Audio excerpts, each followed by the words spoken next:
मीठे बच्चे, तुम पवित्र बनने के बगैर वापस जा नहीं सकते। इसलिए बाप की याद से आत्मा की बैटरी को चार्ज करो और नेचुरल पवित्र बनो।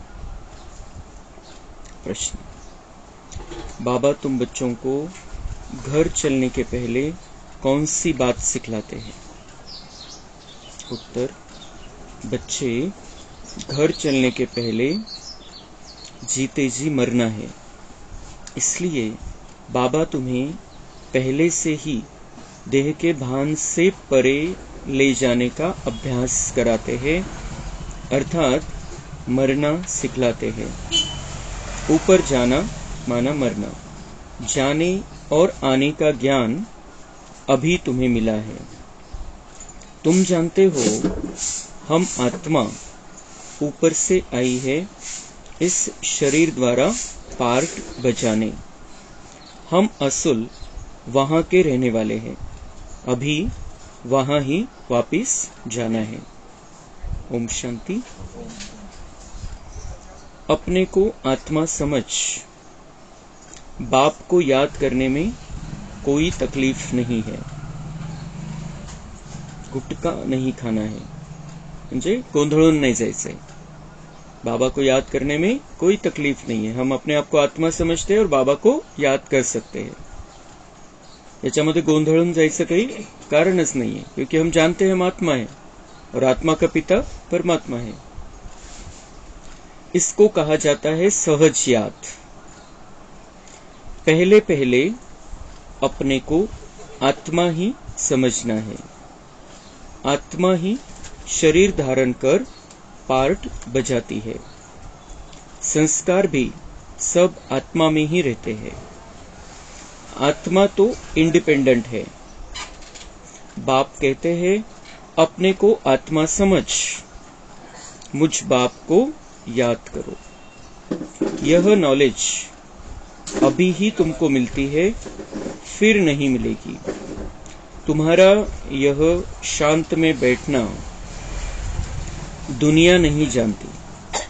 इसको कहा जाता है नेचुरल शांति।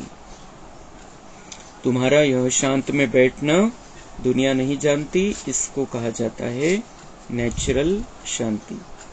हम बाबा की याद में शांत में बैठते, हम कोई भजन नहीं गाते, हम कोई कीर्तन नहीं करते हैं।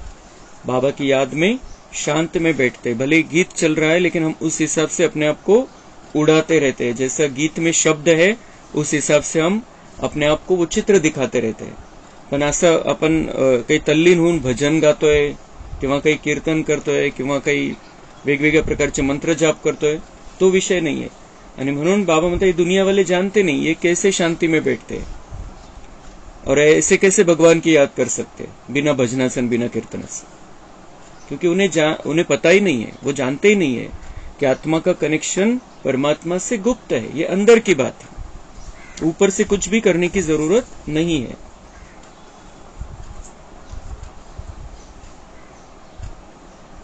हम आत्मा ऊपर से आई है इस शरीर द्वारा पार्ट बजाने। हम आत्मा असल में वहां के रहने वाले हैं। स्वतःला बघायचे परमधाम मध्ये, परमधाम मधून आपण इथं आलेलो आहे। आपण परमधामचे राहणार आहे, तिथून आपण इथं आलेलो आहे। यह बुद्धि में ज्ञान है, म्हणजे आपण ओरिजिनल इथले रहिवासी नाहीये, आपण रहिवासी परमधामचे। तिथून इथं आलेलो आहे पार्ट बजावण्यासाठी। इथं नाटक चालू आहे आणि नाटकामध्ये आपलं पार्ट।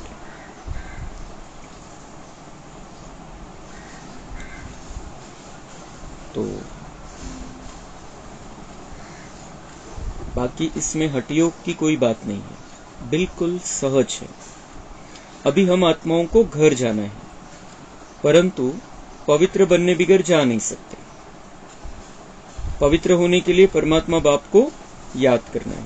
घर जाना है, आता जिथून आलेलो आहे, जिथले राहणार आहे आपण, तिथं पुन्हा परत जायचंय, आपल्या घरी परत जायचंय। तिथून इथं आलेलो आहे आपण, तर तिथं परत जायचंय। पण तो जो देश आहे, ती जी दुनिया आहे, ते जे ठिकाण आहे ते पवित्र ठिकाण आहे। तर त्यामुळे तिथं असं अपवित्र नाही जाऊ शकत. कोणत्याही विकारासहित आपण परमधाममध्ये नाही जाऊ शकत, मागचे हिशोब घेऊन नहीं जाऊ शकत. तो पवित्र बनना है, प्योर बनना है, शुद्ध बनना है. वो कैसे बनते हैं हम? हमें बाबा ने ये चांस दिया है, रास्ता बताया है, मुझे याद करो और पवित्र बन जाओ. मतलब ये प्यार का रास्ता है. और दुनिया वाले जो बाबा को जानते नहीं, उनके लिए मार का रास्ता है. उन्हें मार दिलाएगा बाबा, सजा दिलाएगा, और फिर कैसे भी करके उनको शुद्ध करके लेकर जाएगा जबरदस्ती से. लेकिन हम दिल से, मन से, बिना सजा खाए, आराम से पवित्र बनकर शांति से परमधाम पहुंच जाएंगे.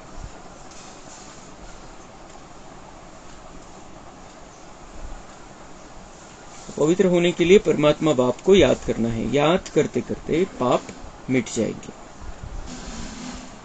जैसे जैसे हम बाबा को याद करते जाते हैं, हमारे पिछले पाप कटते जाते हैं. तो हम जितना याद करते जाएंगे बाबा को, हमारे पाप मिट जाएंगे. म्हणजे रेकॉर्डिंग झालेली आहे ती, पण ती ड्राम्यामध्ये, त्या मशिनरीमध्ये खोडून टाकले जाईल. पाप मिट जाएंगे, विकर्म विनाश. म्हणजे जसं विकर्म केलेलंच नाहीये असं होऊन जाईल.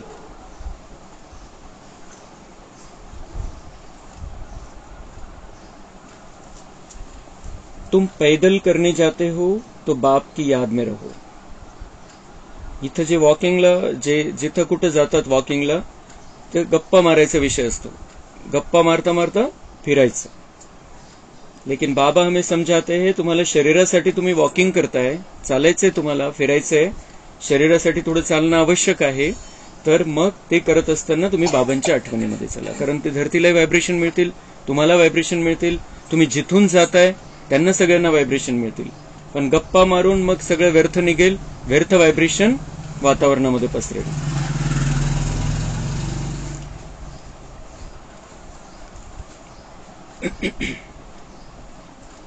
अभी ही याद से पवित्र बन सकते हो. बाबा म्हणते चांस आताच है. याद से पवित्र बनने का चांस अभी है, नहीं तो मार से पवित्र बनाएगा बाबा. वह तो है पवित्र दुनिया. वहां उस पावन दुनिया में इस ज्ञान की कोई दरकार नहीं रहती, क्योंकि वहां कोई विकर्म होता नहीं. तिथं पाप कर्मच नाहीये, तर ज्ञानाची गरजच नाहीये. म्हणून बाबा हे ज्ञान आपल्याला देतो, आपल्यामध्ये परिवर्तन घडवून आणतो आणि ज्ञानाला संपवून टाकतो. मग पुन्हा पुढच्या संगमयुगामध्ये. यहां याद से विकर्म विनाश करने हैं. वहां तो तुम नेचुरल चलते हो, जैसे यहां चलते हो, फिर थोड़ा थोड़ा नीचे उतरते हो. ऐसे नहीं कि वहां भी तुमको यह प्रॅक्टिस करना है. इथं सगळं काही करायचंय, तिथं काही करायची गरज नाही. तिथं निव्वळ आराम आहे, मनाला पण शरीराला पण. जे काही करायचंय ते इथं करायचंय. इथलं जे केलेलं आहे ते 21 जन्म तर कामात येईलच, पण पुढचे 5000 वर्ष सुद्धा आपले चांगले राहतील. इसलिए बाबा कह रहे कि यहां तुम्हें जो कुछ भी करना है, यहां करना है. प्रैक्टिस अभी ही करना है. बैटरी अब चार्ज करना है, फिर आहिस्ते आहिस्ते बैटरी डिस्चार्ज होना ही है. बैटरी चार्ज होने का ज्ञान अभी एक ही बार तुमको मिलता है. सतो प्रधान से तमो प्रधान बनने में तुमको कितना समय लग जाता है. शुरू से लेकर कुछ न कुछ बैटरी कम होती जाती है. मूल वतन में तो है ही आत्माएं, शरीर तो है नहीं. तो नेचुरल उतरने अर्थात बैटरी कम होने की बात ही नहीं है. मोटर जब चलेगी तब तो बैटरी कम होती जाएगी. बैटरी केव्हा उतरेल? जेव्हा ती वापरली जाती है. तो बाबा म्हणता है कि मूल वतन में, सूक्ष्म वतन में तो संगम युग में हम जाकर अभी भी चार्जिंग कर सकते हैं. लेकिन जब हम मूल वतन में चले जाएंगे, मूल वतन में हम बैठ जाएंगे, तो हम चार्ज होकर जाएंगे. और वो जो हमें चलना है 5000 वर्ष तक, उसके लिए भी एक अलग से चार्जिंग होती, स्पेशल चार्जिंग होगी. लेकिन वहां बैटरी उतरने का सवाल नहीं है, क्योंकि शरीर नहीं है, मोटरच नहीं है, तो बैटरी कशी उतरेल?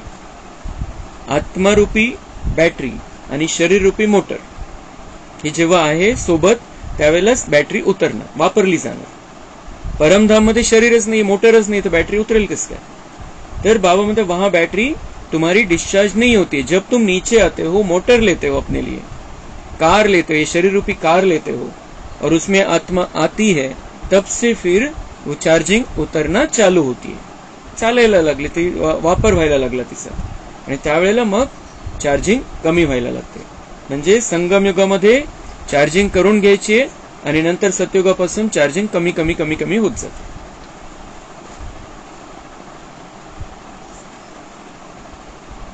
मूल वतन में तो है ही आत्मा है, शरीर तो है नहीं, तो नेचुरल उतरने अर्थात बैटरी कम होने की बात ही नहीं है.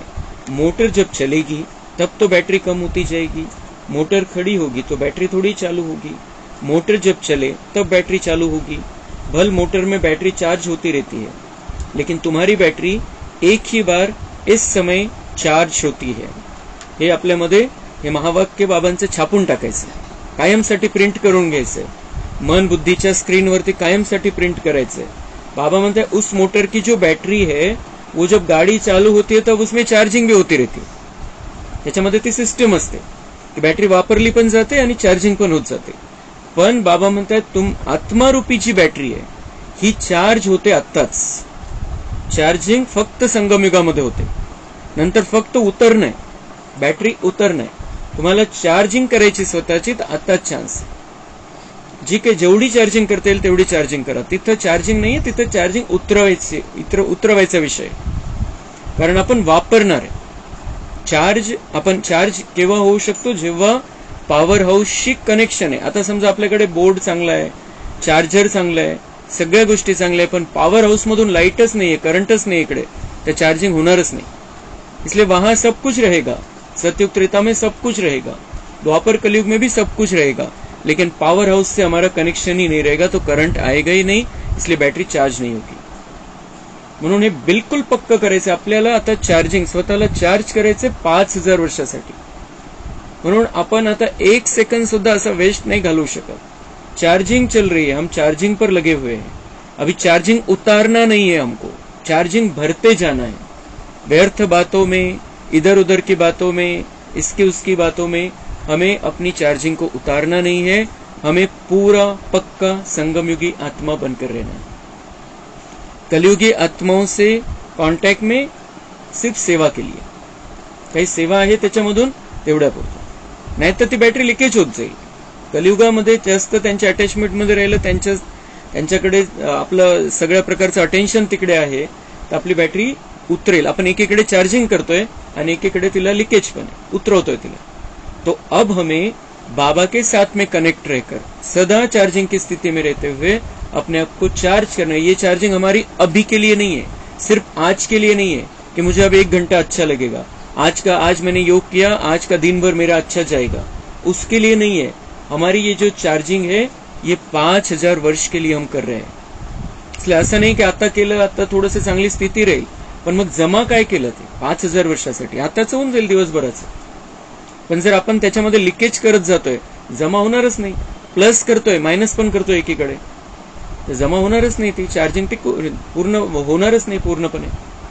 आता आपण मोबाईल चार्जिंगला लावलेला आहे आणि आपण एकीकडे चार्जिंगला पण लावलेलं आहे आणि एकीकडे नेट चालू आहे, त्याच्यावरती युट्यूब चालू आहे, तो क्या होगा फिर?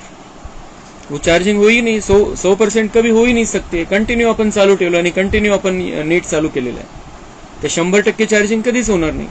जेव्हा चार्जिंग आपल्याला करायची असते, फुल चार्जिंग जर करायची, आपल्याला बाहेर निघायचंय आणि फुल चार्ज करायचं आपल्याला मोबाईलला, तर आपण काय करतो, नेट ऑफ करून ठेवतो आणि तेव्हा मग ती चार्जिंग पटकन होते. नाहीतर ते चालू आणि आपलं बघणंही चालू आहे, तो चार्जिंग होगी नहीं. इसलिए अभी दुनिया में इधर उधर देखना नहीं है, हमें ये जो आत्मा रूपी बैटरी है ये साथ में लेकर जानी है, चार्ज करके परम धाम में. तो वहां से मुझे 5000 वर्ष चलना है 5000 वर्ष. तर हे जे महावाक्य बाबांचं की तुम्हारी बैटरी एक ही बार इस समय चार्ज होती है, त्या मोटरच्या बॅटरीला चान्स आहे, ती चार्ज होत राहील, मोटर चालू राहील, ती चार्जिंग पण होत राहील. लेकिन आत्मा रूपी बैटरी ऐसी है क्योंकि अभी पावर हाउस जो परमपिता परमात्मा है वो स्वयं उपस्थित है और उसके द्वारा ही चार्ज हो सकते हैं.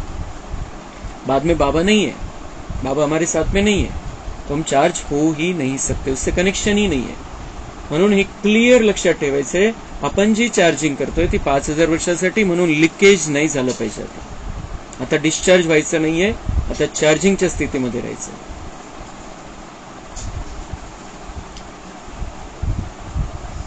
तो तुम्हारी बैटरी एक ही बार इस समय चार्ज होती है। तुम फिर जब यहाँ शरीर से कर्म करते हो फिर थोडी बैटरी कम होती जाती है। सतयुगापासून बैटरी कमी व्हायला सुरुवात होते। पहले तो समझना है कि वह है सुप्रीम फादर, जिसको सब आत्माएं याद करती है। हे भगवान कहते हैं, वह बाप है, हम बच्चे हैं। यहाँ तुम बच्चों को समझाया जाता है बैटरी कैसे चार्ज करनी है, आत्मा रूपी बैटरी कैसे चार्ज करनी है, ये बाबा हमें समझाते हैं। आत्मा समझकर परमात्मा को याद करना है, सिर्फ जानकर समझकर नहीं, देखते हुए याद करना है। अपने आप को देखना है चमकते सितारे के रूप में, बाबा को देखना है चमकते सितारे के रूप में, और फिर जुड़ जाना है, उसके साथ हो जाना है, उसको अपने साथ में रखना है, तब हमारी चार्जिंग होती है। तो ये बाबा सिखाता है कैसे चार्जिंग करनी है, कैसे कनेक्शन जोड़ना है। भल घूमो फिरो, बाप को याद करो तो सतो प्रधान बन जाएंगे।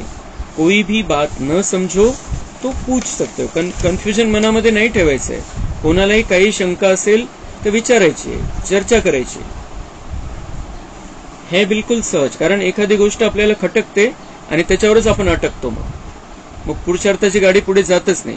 म्हणून एखादाही पॉइंट आपल्याला अडला असेल, चर्चा करून घ्यायची की असं का बरं सांगितलं बाबाने, असं तर नसेल, असं तर असेल, असं तर आहे, असं तर नाहीये। जे काही मनामध्ये गोंधळ चाललेला आहे तो संपवून टाकायचा।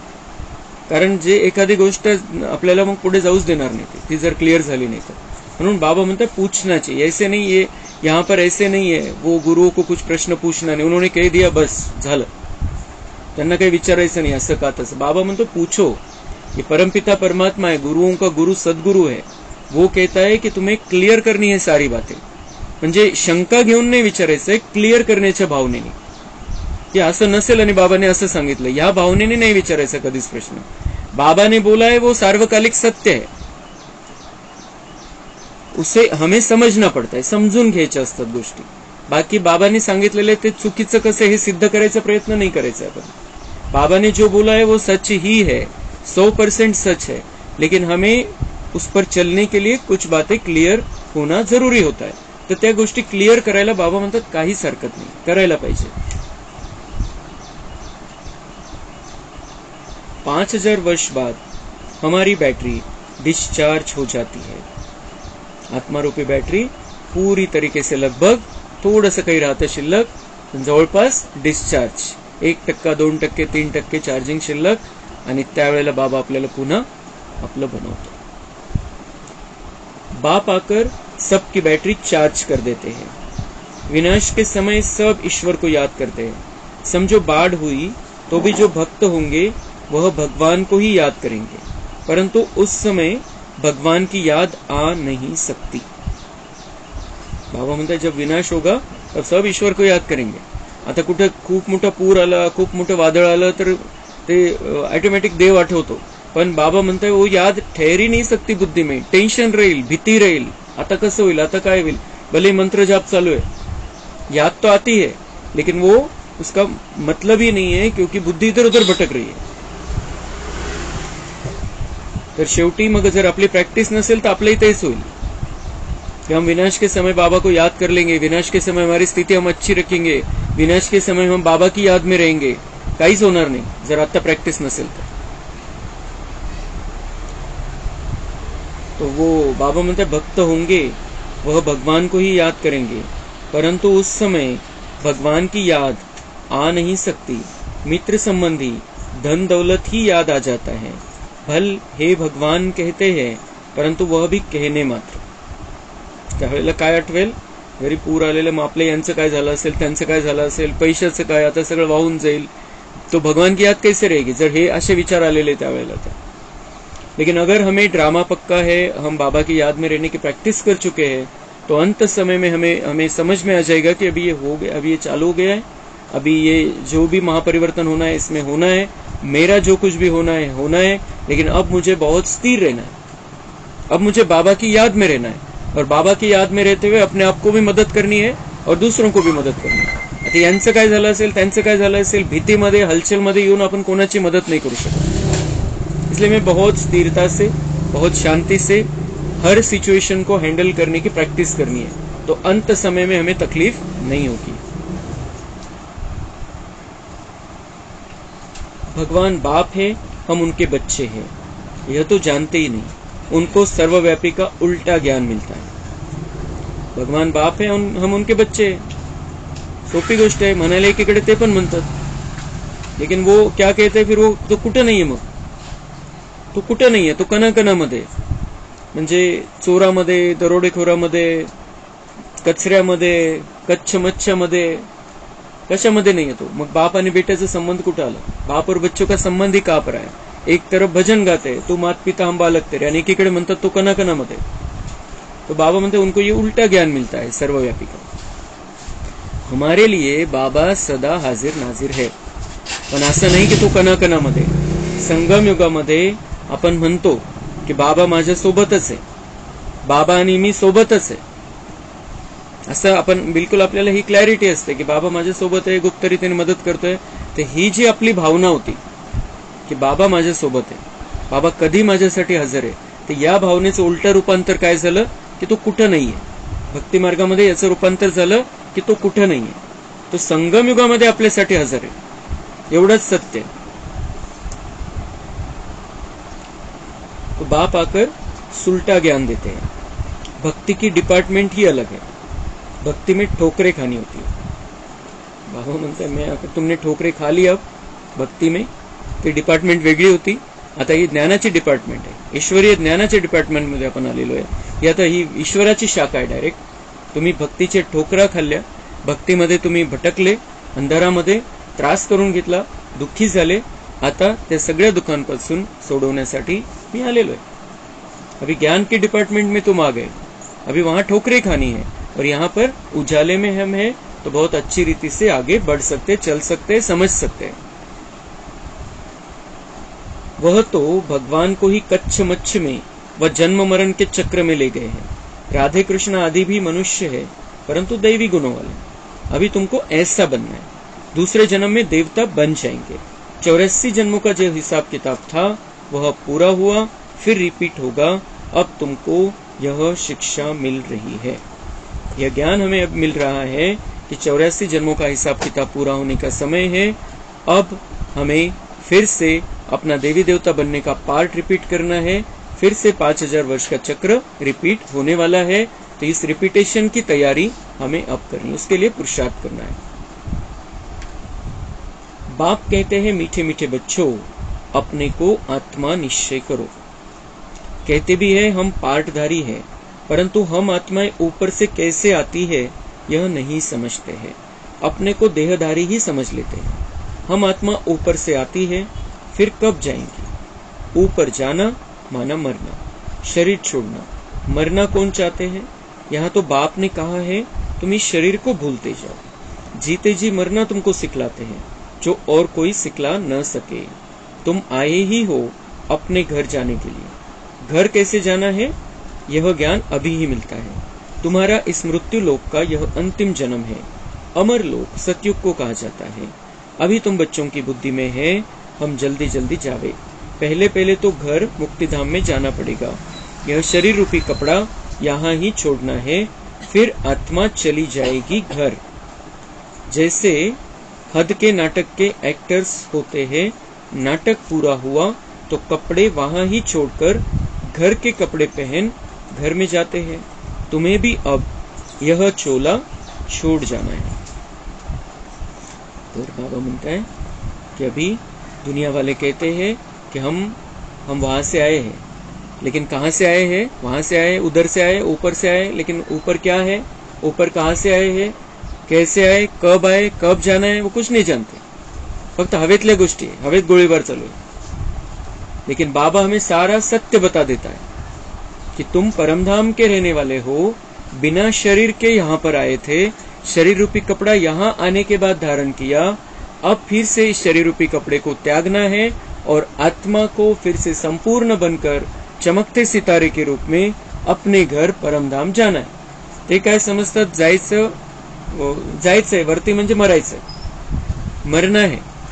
लेकिन बाबा हमें क्या कहता है, तुम शरीर छोड़ोगे तब मरना अलग चीज है, शरीर छोड़ देते हो, शरीर का भान नाही रहता है, आत्मा अलग हो जाते है शरीर से, त्याला म्हणतात मृत्यू. तर बाबा आपल्याला काय शिकवतो की तुम्ही देहाच्या भानापासून मुक्त होऊन जा. आताच शरीर सोडायचं नाहीये, स्वतःला मृत्यूमध्ये ढकलायचं नाहीये. बाबा हमें क्या सिखाता है, तुम अपने आप को आत्मा समझो, शरीर के भान से अपने आप को अलग कर दो. मैं आत्मा अलग, शरीर अलग. मैं आत्मा रूपी बैटरी इस शरीर रूपी मोटर में विराजमान हूं. इस बैटरी के आधार से शरीर चल रहा है, बैटरी नहीं तो मोटर चल नहीं सकती है.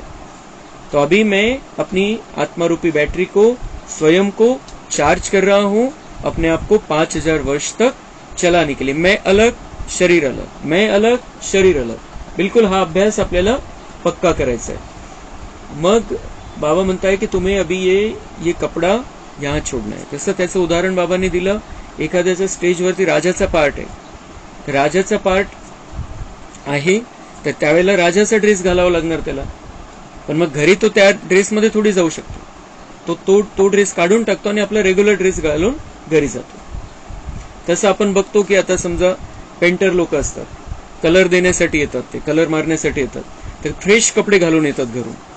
आणि इथं आल्यानंतर जिथं कलर द्यायचा आहे तिथं आल्यानंतर ते कलरचे त्यांचे जे रंगीबेरंगी खराब झालेले कपडे घालून घेतात. कलर दिला, संपला काम, ते कपडे काढून ठेवतात आणि त्यांचा फ्रेश ड्रेस घालून निघून जातात. तो ऐसे ही हमारे कपड़े भी, शरीर रूपी कपड़ा भी मैला हो गया है.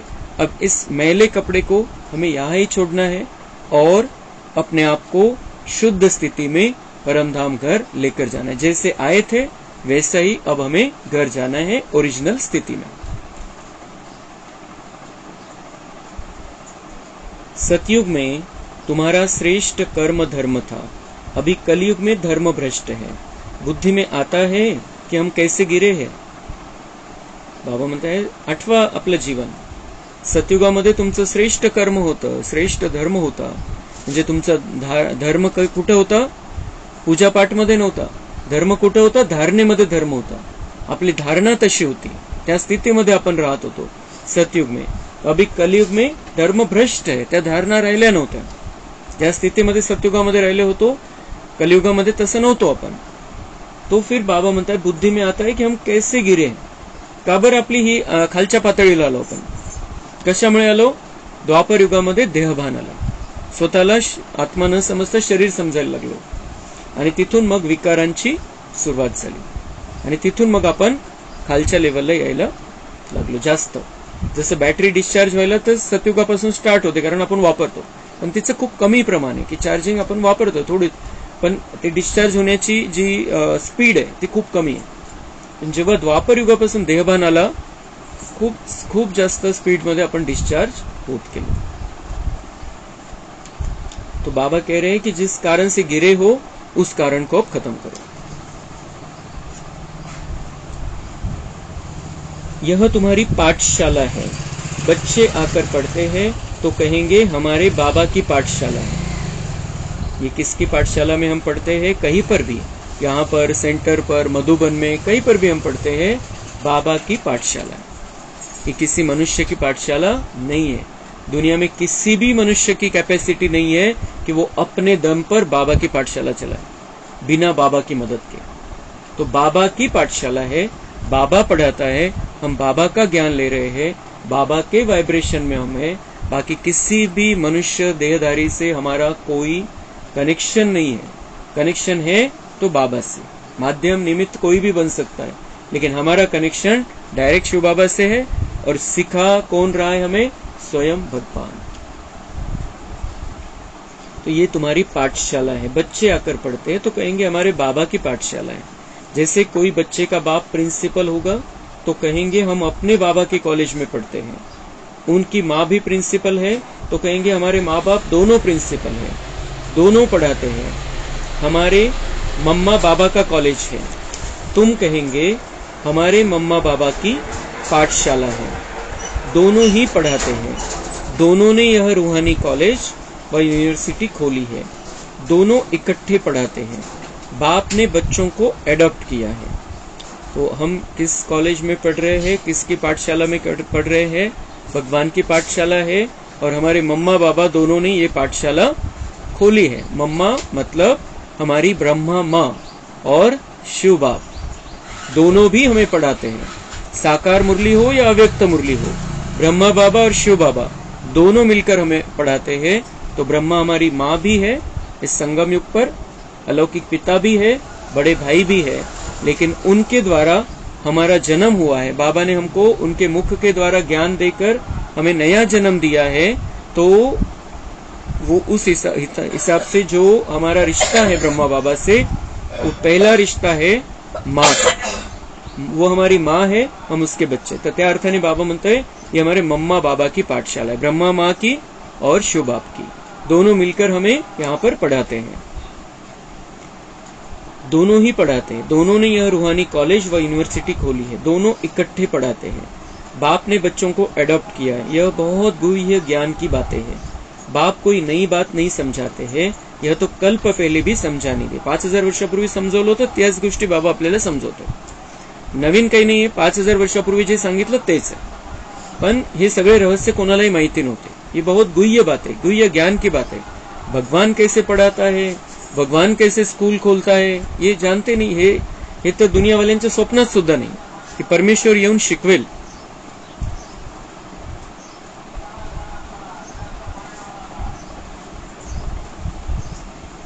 तो इतनी नॉलेज है जो दिन प्रतिदिन गुह्य होती जाती है। आत्मा की समझानी देखो अभी तुमको कैसे मिलती। इतनी छोटी सी आत्मा में 84 जन्मों का पार्ट भरा हुआ है, वह कभी विनाश नहीं होता। आत्मा अविनाशी तो उनमें पार्ट भी अविनाशी है। आत्मा ने कानों द्वारा सुना, शरीर है तो पार्ट है। शरीर से आत्मा अलग हो जाती है तो जवाब नहीं मिलता। शरीर से आत्मा अलग हो जाती है तो जवाब नहीं मिलता। कितनी आवाज दे, जवाब नहीं मिलेगा, क्योंकि आत्मा ही नहीं रही शरीर में। जो चला रही थी उसको, जो सुन रही थी, जो बोल रही थी, वो आत्मा ही नहीं रही। तो बाबा म्हणते कितना भी आवाज दो,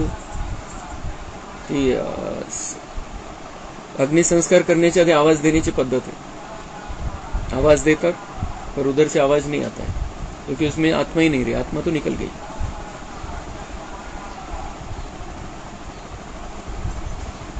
अभी बाप कहते हैं बच्चे तुमको वापस घर चलना है। यह पुरुषोत्तम युग जब आता है तभी वापस जाना होता है। इसमें पवित्रता ही मुख्य चाहिए। शांति धाम में तो पवित्र आत्मा ही रहती है। शांति धाम और सुख धाम दोनों ही पवित्र धाम है। वहाँ शरीर है नहीं, आत्मा पवित्र है। वहाँ बैटरी डिस्चार्ज नहीं होती। यहाँ शरीर धारण करने से मोटर चलती है। मोटर खड़ी होगी तो पेट्रोल कम थोड़ी होगा। अभी तुम्हारी आत्मा की जोत बहुत कम हो गई है, एकदम बुझ नहीं जाती है। जब कोई मरता है तो दीवा जलाते हैं, फिर उसकी बहुत संभाल रखते हैं कि बुझ न जाए। आत्मा की जोत कभी बुझती नहीं है, वह तो अविनाशी। ये सब बातें बाप बैठ समझाते हैं। बाबा दीवा जलाते हैं, कोई शरीर छोड़ता है तो दीवा जलाते। क्यों जलाते हैं? कि कहीं ये आत्मा की ज्योत बुझ न जाए। बाबा म्हणते आत्मा तो बुझी नहीं सकती है, आत्मा रूपी ज्योती तो अविनाशी है। तुम्ही दिवा लावा नाही तर नका लावू। आणि दिवा जर लावायचा आहे कोणाचा, आत्मारूपी दिवा जर लावायचा है तो मृत्यूच्या पहिले लावा त्याच्या। उसको जागृत कर दो कि तुम आत्मा हो, वो जागृत ज्योति बन जाए।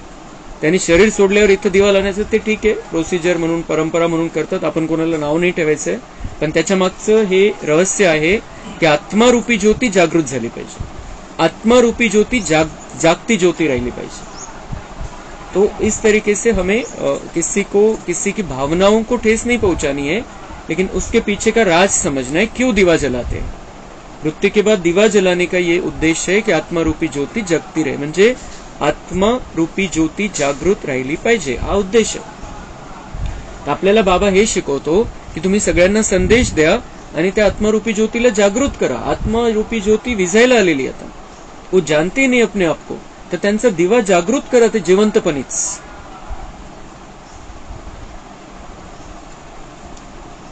तो ये सब बातें बाप बैठ समझाते हैं। बाबा जानते हैं कि ये बहुत स्वीट चिल्ड्रन है, ये सब कामचिता पर बैठ जलकर भस्म हो गए। बाबा बोलते ये सब मेरे बच्चे, बहुत मीठे बच्चे हो तुम, लेकिन कामचिता पर शरीर भान में आकर तुम अपने आप को तुमने जला लिया है, भस्म कर दिया है, अपनी ओरिजिनल स्थिति से नीचे उतर गए हो। फिर इनको जगाता हो। बाबा आकर हमको फिर जगाता है, हमें सबको जगाना है। बिल्कुल ही तमो प्रधान मुर्दे बन पडे, म्हणजे जी ओरिजिनल स्थिती होती त्याच्या बिल्कुल उलट झालेली, तर त्याला बाबा तसा शब्द वापरताय। बाप को जानते ही नहीं, मनुष्य कोई काम के नहीं रहे हैं, मनुष्य की मिट्टी कोई काम की नाही रहती आहे. मनुष्याच्या शरीराची माती होते तेच काहीही कामात येत नाही त्याचं. ऐसे नहीं कि बड़े आदमी की मिट्टी कोई काम की है. बड़े आदमी की मिट्टी कोई काम की आहे. कोणी मोठा व्यक्ती असेल, खूप मोठ्या पदावरचा असेल, पंतप्रधान असेल, मुख्यमंत्री असेल, त्याच्या शरीराची माती त्याचा मृत्यू झाल्यानंतर काही कामात येईल आणि गरीबाची कामात येणार नाही असं नाहीये. बाबा म्हणते वो तो 5 तत्वों का पुतला है. कोई भी जो कुछ भी है आत्मा है. तो ऐसे नहीं कि बड़े आदमी की मिट्टी कोई काम की है और गरीब की नहीं. मिट्टी तो मिट्टी में मिल जाती है. फिर भल कोई भी हो, कोई जलाते हैं, कोई कब्र में बंद कर देते हैं. कोणत्या धर्मामध्ये जाळण्याची पद्धत आहे, अंतिम संस्कार अग्निसंस्कार करण्याची पद्धत आहे, आणि कोणत्या धर्मामध्ये कब्रमध्ये बंद करून टाकतात. ते शरीर तसंच्या तसं, पण तरी काहीही त्याच्यातलं कामात येत नाही. पारसी लोग कुएं पर रख देते हैं, फिर पंछी मांस खा लेते हैं, फिर हड्डियां जाकर नीचे पड़ती है. पारसी लोग क्या करते हैं, कुएं पर रख देते हैं, बॉडी को कुएं पर रख, काही पद्धत असेल, कुएं पर रख देते हैं और फिर पंछी मांस खा लेते हैं, फिर हड्डियां जाकर नीचे पड़ती है, वह फिर भी काम आती है. आता ते नदीमध्ये जाऊन सोडत नहीं, तो कुछ न कुछ काम में कुछ न कुछ करते होंगे उसका, और वो मांस जो है पंछियों को खाने के काम में आ जाता है. बाबा म्हणते पारसी धर्म, बाकी तो किसी के भी शरीर का कोई मतलब ही नहीं है, काहीच कामाचं नहीं है. दुनिया में तो ढेर मनुष्य मरते हैं, शरीर छोड़ते हैं सभी. ढेर मनुष्य, ढेर के ढेर मनुष्य शरीर छोड़ते हैं. अभी तुमको तो आपे ही शरीर छोड़ना है. बाबा म्हणते तुम्हाला समजून उमजून शरीर सोडायचं आहे. असं बिल्कुल अब मैं आत्मा अलग शरीर अलग, तो बिल्कुल हमें अंतिम समय में ये ज्ञान हो जाएगा, अब मुझे जाना है, अब मैं जा रहा हूं. असं ऑटोमॅटिक आपण समजून उमजून शरीर सोडायचंय. म्हणजे कसं की आपल्याला क्लिअर होईल, हमें जाना है तो बाबा की याद में जाना है. नष्टो मोह स्मृति स्वरूप, वो अंतिम पेपर का एक ही क्वेश्चन है, एक ही प्रश्न है, और उसमें हमें पास होना है. तर त्याची प्रॅक्टिस करावी लागेल. म्हणून बाबा आपल्याला शिकवतो, जीते जी मरना सीखो. मतलब क्या, देह भान से मुक्त होते जाओ, मैं आत्मा अलग शरीर अलग हूं. तर ही दिवसभर आपण प्रॅक्टिस करायची. आज विशेष बाबा हे सगळं समजवतोय आपल्याला. याच विषयाच्या आसपास बाबांची आजची मुरली आहे कि मैं अलग हूं, आत्मा रूपी बैटरी अलग है, ये शरीर रूपी मोटर अलग है, मैं अलग शरीर अलग. तो ऐसे ही अपने आप को दिन भर याद दिलाते रहना है और अपनी ओरिजिनल स्थिति में पहुंचने की प्रैक्टिस करनी है. तुम यहां आए ही हो शरीर छोड़कर वापस घर जाने, अर्थात मरने. क्यों आए हो, बाबा म्हणता है मरने के लिए आए. अब मरना तो सबको है, हम भी मरेंगे, वो भी मरेंगे दुनिया वाले, लेकिन हम आराम से मरेंगे, वो तकलीफ से मरेंगे.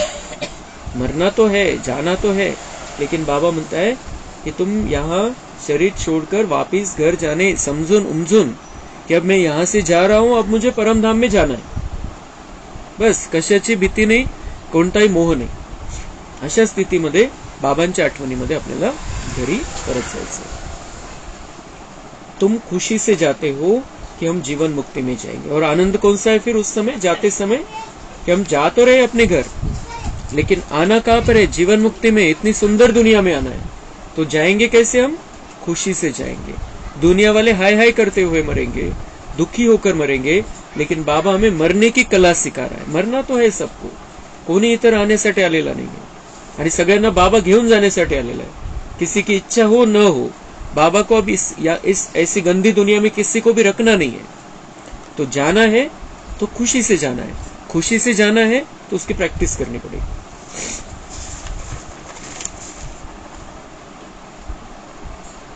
अच्छा, मीठे मीठे सिक्के लधे बच्चों प्रति माता पिता बाप दादा का याद, प्यार और गुड मॉर्निंग. रूहानी बाप की रूहानी बच्चों को नमस्ते. हम रूहानी बच्चों की रूहानी बाप दादा को याद, प्यार, गुड मॉर्निंग, नमस्ते. वाह बाबा वाह, शुक्रिया बाबा शुक्रिया. धारणा के लिए मुख्य सार है, इस शरीर रूपी कपड़े से ममत्व निकाल, जीते जी मरना है, अर्थात अपने सब पुराने हिसाब किताब चुकतू करणे. अजून एक स्पष्ट अर्थ बाबांनी सांगितला कि जीते जी मरने का मतलब क्या है, शरीर भान से मुक्त हो जाना है, लेकिन शरीरों में रहते हुए 63 जन्म 63 अलग अलग शरीरों में हम रहे हैं, उनमें रहते हुए हमने जो पाप कर्म किया है उसको मिटाना है। घर जाना है, आत्मा को घर जाना है, लेकिन आत्मा ने शरीर लिया, जो द्वापर के बाद के हमने शरीर लिए, उसमें रहते हुए हमने पाप किए, उनको मिटाना है। आज हमारे सामने हिसाब किताब नहीं है, लेकिन कल निकलता है, परसों निकलता है, अलग अलग तरीके के हिसाब किताब निकलते हैं। तो हमें उसके पहले ही, हिसाब किताब निकलने के पहले ही हमें उन पाप कर्मों को मिटाते चलना है बाबा की याद में। डबल ताजधारी बनने के लिए पढ़ाई की मेहनत करनी है। डबल ताजधारी बनायचं, पवित्रतेचा मुकुट धारण करायचा आहे आणि राजायचं मुकुट धारण करायचं आहे, तो बाबा म्हणता है पढ़ाई की मेहनत करनी है। जो बाबा पढ़ाता है ये पक्का करना है, और जो बाबा पढ़ाता है उसको हमें अच्छी रीति से समझना है और जीवन में लाना है, प्रैक्टिकल में। दैवी गुण धारण करने, हमें ऐसा स्वरूप हमारा होना चाहिए कि जैसे कि हम देवता बन गए। जैसा लक्ष्य है, शुभ बोल है, ऐसा पुरुषार्थ करना है। जैसा लक्ष्य है, शुभ बोल है, लक्ष्य क्या है? लक्ष्मी नारायण बनना है। लक्ष्य बहुत अच्छा है, बाबा कहते हैं लक्ष्य बहुत अच्छा है, शुभ बोल रहे हो अपने बारे में कि हम लक्ष्मी नारायण बनेंगे, तो बाबा कहते हैं पुरुषार्थ करो। लक्ष्य बहुत अच्छा है, वैसा पुरुषार्थ करो, उस तरीके का पुरुषार्थ करो जिससे तुम लक्ष्मी नारायण जैसे बन जाएंगे। वो लक्ष्मी नारायण की कहानी पढ़ते हैं, लक्ष्मी नारायण की कथा करते हैं, लक्ष्मी नारायण वो व्रत करते हैं वो, लेकिन फायदा कुछ भी नहीं होता है। ते व्रत का बरं करायचंय आणि नाही केलं तर कसं होईल ही भीती त्याच्यामध्ये दाखवलेली त्या कहाणीमध्ये। लेकिन बाबा हमें लक्ष्मी नारायण कैसे बनना है हमारी सच्ची कहानी सुनाता है, और हमारी कहानी को बुद्धि में रखते हुए हमें फिर से लक्ष्मी नारायण जैसा बन जाना। वरदान है, अकल्याण के संकल्प को समाप्त कर अपकारियों पर उपकार करने वाले ज्ञानी तो आत्मा भव। कोई रोज आपकी ग्लानि करे, अकल्याण करे, गाली दे, तो भी उसके प्रति मन में घृणा भाव न आए। अपकारी पर भी उपकार, यही ज्ञानी आत्मा का कर्तव्य है। तर बाबा म्हणतात की रोज कोणी तुमचा अपमान करत असेल, तुमचं अकल्याण करत असेल, तुम्हाला शिव्या घालत असेल, रोज, बाबा म्हणतात रोज, ऐसे नहीं कि एक बार आया कुछ बोल के चला गया। ज्यांच्याशी आपला खूप जवळचा संबंध आहे त्याच्यामध्ये ही गोष्ट येते, रोजचा विषय, रोजच डोक्याला ताप, रोजच शिवी आहे, रोजच काहीतरी आपला अपमान निंदा काहीतरी चाललेलं आहे, कुठेतरी काहीतरी सांगताय आपल्याविषयी, तो बाबा म्हणताय उसके प्रति मन में घृणा भाव न आए। पाठ समझना है उनको, ठीक है, भला है, उनका भला हो जाए, ठीक आहे, ते मला माझ्याविषयी काही करताय, काही चुकीचं करताय, काही चुकीचं बोलताय, हिशोब मिटतोय, मी मागच्या जन्मामध्ये तसं केलं असेल, बस तिथल्या तिथं त्या विषयाला फुल स्टॉप। तो फिर क्या होगा, मन में उनके प्रति घृणा भाव नहीं आएगा, और घृणा भाव मन में आना म्हणजे इथं घाण आली। हमें आत्मा का शुद्धीकरण करना है, त्यामुळे इथं कोणतीच घाण ठेवायची नाही, कोणाविषयी काही ते असेल त्यांचा पार्ट, कोण इथं आपल्याला घाण करून घ्यायची नाही। तो किसी के प्रति घृणा भाव मन में नहीं होना चाहिए, तिरस्काराची भावना नसली पाहिजे। आपल्याला कुठपर्यंत त्यांच्या कॉन्टॅक्ट मध्ये राहायचंय, काय करायचंय, किती करायचंय, त्याचं लिमिट ठेवायचं, पण असं नाही की कोणाविषयी तिरस्कार आहे म्हणून। कर्तव्य क्या है हमारा, अपकारी पर भी उपकार। जैसे आप बच्चों ने बाप को 63 जन्म गाली दी, फिर भी बाप ने कल्याणकारी दृष्टि से देखा।